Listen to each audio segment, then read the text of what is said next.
Alampur college की 6.5 करोड़ की लागत से बनी बिल्डिंग भविष्य में होगी जमींदोज, होगा भविष्य में बड़ा हादसा। 2 अक्टूबर 2020 के दिन आलमपुर कॉलेज को नवनिर्मित बहुमंजिला इमारत की सौगात प्राप्त हुई थी।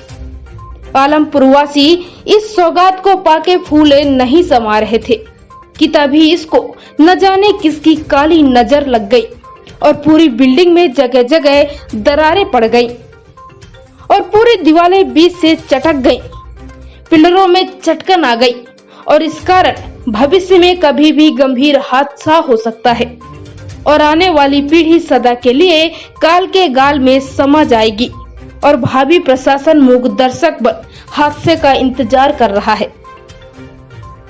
भारत की राज्यसभा द्वारा 10 मार्च 2016 और लोकसभा द्वारा 15 मार्च 2016 को अंचल संपत्ति के संदर्भ में real estate regulation and development act RERA के नाम से एक बिल पारित किया गया था, जिसके तहत सरकारी भवनों के प्रोजेक्ट भी इसी दायरे में आएंगे और मध्य प्रदेश उन राज्यों में से एक था जिन्होंने सबसे पहले रियल एस्टेट कानूनों के नियमों को लागू किया था, जिसके तहत अगर बिल्डर कोई प्रोजेक्ट तैयार करता है तो उसके स्ट्रक्चर ढांचे की 5 साल की गारंटी होगी।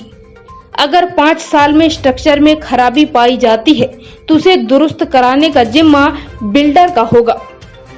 मगर आलमपुर कॉलेज की नवनिर्मित बहुमंजिला बिल्डिंग इंजीनियर और बिल्डर की भ्रष्टाचार की भेंट चढ़ गई है। यहाँ निर्माण के लिए जारी किए गए नक्शे एस्टीमेट मटेरियल को दरकिनार कर मानकों की अनदेखी कर धड़ल्ले से कार्य कराया गया और नतीजा हम सबके सामने है। जब पूर्व में जनप्रतिनिधियों और मीडिया ने आलमपुर वासियों के लिए मिली सौगात में भ्रष्टाचार के खिलाफ आवाज उठाई, मगर अभी तक प्रशासन का कोई भी नुमाइंदा इसकी सुध लेने नहीं आया, जिसका लाभ पीपीएस बिल्डर्स के रसूखदार ठेकेदार को हुआ। और मजे की बात तो यह है कि आनन फानन में पीपीएस बिल्डर्स के ठेकेदारों ने दीवालों में आई दरारों और चटकनों में पुट्टी भरकर अपने द्वारा किए गए भ्रष्टाचार के घृणित कृत्यों को छुपाने के कार्य को अंजाम दिया जाने लगा।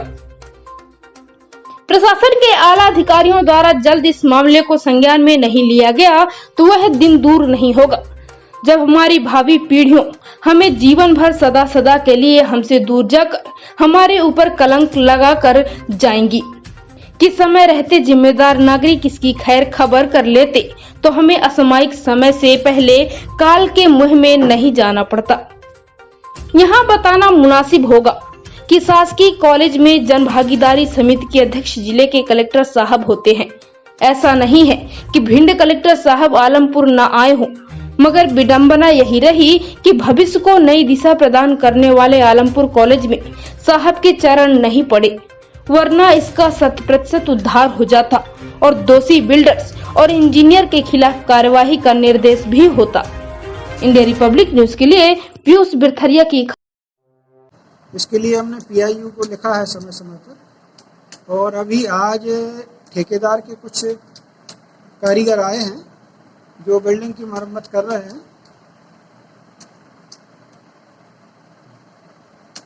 अच्छा सर, तो मतलब शासन की तरफ से अभी कोई वरिष्ठ अधिकारी यहाँ पर देखने नहीं आए जांच करने? शासन की ओर से अभी कोई नहीं। अच्छा, तो आपने ठेकेदारों को सूचित किया बार बार?